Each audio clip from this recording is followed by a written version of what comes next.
Welcome back to literary freaks. சேனலை subscribe பண்ணாதவங்க subscribe பண்ணிக்கோங்க.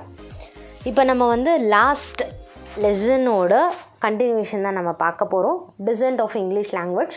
ஸோ அந்த செகண்ட் ஒன் அப்பயே சொல்லியிருந்தேன், பேசிக் தியரிஸ் என்ன பார்க்கலாம் நெக்ஸ்ட்லன்னு சொல்லிட்டு. ஸோ அதை தான் இப்போ பார்க்க போகிறோம்.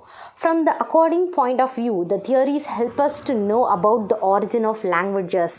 ஸோ என்னென்ன தியரிஸ் பார்க்குறோமோ அது மூலமாக தான் லாங்குவேஜஸ் எல்லாம் வந்திருக்கு அப்படின்னு சொல்கிறாங்க. They are 7 major theories which are called, என்ன பண்ணுது அப்படின்னு சொன்னாங்கன்னா என்னென்னு பார்ப்போம். இப்போ நம்ம தியரி 7 தியரிஸ், இம்பார்ட்டன்ட் 7 தியரிஸ் தான் நம்ம பார்க்க போகிறோம்.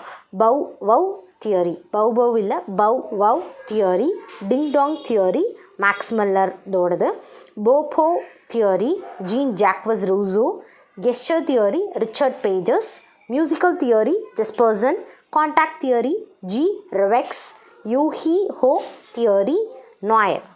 ஸோ இதுதான் இந்த 7 தியரிஸ். ஸோ ஃபர்ஸ்ட் ஒன் பார்க்கலாம், bow theory. It is also called as echo theory. This theory faces a connection between sound and the word.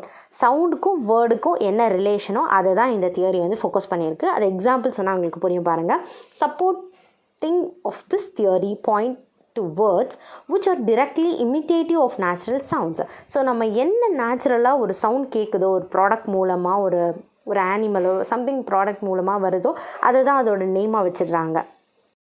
Later they become words. They point out the words cuckoo, bliss, huss. Young child adopt this method of expression to point out a dog a sound, bow wow. Cat has meow meow, a cat has moo moo. This theory is imitation of sounds. So இதை வந்து imitation of soundsனு சொல்லலாம். Like குழந்தைங்க வந்து talk பார்த்தா டாக்னு சொல்ல போகிறதில்ல, நாயின்னு சொல்ல போகிறதில்ல, பவ் சொல்லுவாங்க, வவ் சொல்லுவாங்க. ஸோ அதுதான் அந்த இமிட்டேஷனை அப்படியே வந்து அதோட பேராகவே வச்சிடுறது, வேர்ட்ஸாகவே சொல்லிடுறது தான் bow theory. Ding dong theory என்ன? This second theory tells that the beginning of language ought to be found in the sense of rhythm.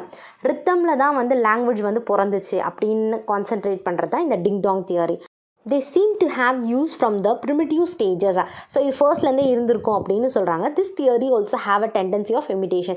இதுலேயும் பவ் தியரி மாதிரி சில இமிட்டேஷன் இருக்க தான் செய்யுது. This imitation is about the movement. அது என்னன்னு பார்க்கலாம். It is said that the rhythmic movements in nature become words later. So அதில் சவுண்டோ இதில் வந்து rhythmic movements, but this theory is not able to explain the multiplicity of words that are not rhythmic in character. ஆனால் அதுலேருந்து சில பல words வந்து நம்மளால் multiple பண்ண முடியல, அதோடு நின்றுடுது. அதுதான் டிங் டாங் தியரி அப்படி சொல்கிறாங்க. இது வந்து ரித்தமிக்கல் மோஷன். லைக் டிங் டாங்கே எக்ஸாம்பிள் தான்.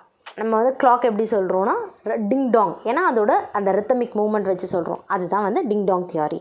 ஸோ 2 தியரிஸ் பார்த்தாச்சு. இதில் ஏதாவது டவுட்ஸ் இருந்ததுன்னா கமெண்ட்டில் போஸ்ட் பண்ணுங்கள். இது வந்து சிம்பிளிஃபைட் நோட்ஸ், கண்டிப்பாக நீங்கள் ஃபாலோ பண்ணி